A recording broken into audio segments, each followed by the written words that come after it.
1, 2, 3, breathe.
So in this example, we've added some more intermediate elements of playing a predictable chord progression. We're just using 2 chords and moving back and forth between them. And what this does is it allows us both to express over top of a structure. And this is the simplest structure you can make, is a 2-chord structure.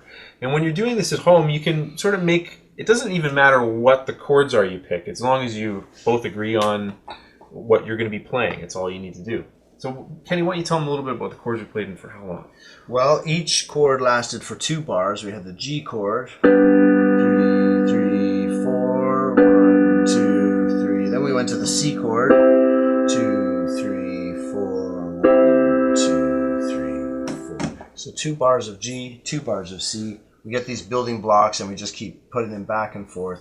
And it's a lot of fun. It's simple. You can always slow it down if you're not ready for the rhythm or if it's moving too fast. And it's always okay to just play the sound and breathe and just listen to it without any rhythm, you know, and then lift and play the second chord. And that way, as a piano player, I could actually just play those chords like that, and Todd could take a turn exploring his scale notes. In that last example, I was exploring my beginner level melodies, you know, using a lot of repetition and trying to stay relaxed. Yeah.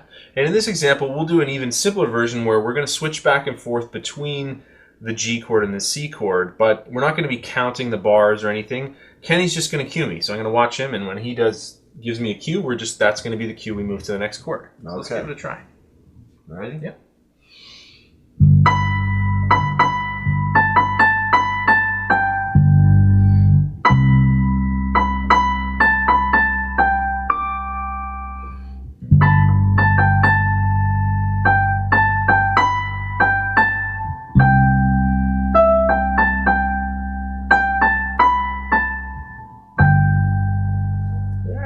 Straight ahead. So you can keep it as simple as you need to. And as a bass player, the nice thing, the bass has a nice little box in the key of G. So you may have heard that I was playing some other notes other than G and C, but I was just using the notes from the G scale.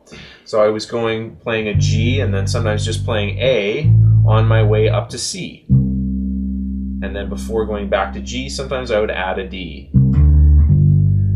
And bass gives you this opportunity to you have these 2 places in time and you get to connect them in your own unique way. And you can make variations on them, and whether you move up or down creates these feelings of lifting or sinking down. You have a lot of power as a bass player. One of my favorite, you may have heard of a band called The Police, and there was the guy who played bass in it was named Sting. Good nickname, good rock and roll nickname. But people used to ask, because he was a really good guitar player too, they said, how come you didn't want to play guitar in The Police? And he always said, because when I play a C, it's a C chord. And if I play a different note, it's not a C chord anymore. And he liked to have the power of deciding what harmonically, because he's the heaviest thing in the universe, and he's got the most amount of say, and he was the one writing the songs. And I always think of that quote when I'm playing bass. It's really... That's a good one. Not a lot of glitz and glamour to playing bass, but in terms of how important it is, it's really important to what's actually happening in the harmony.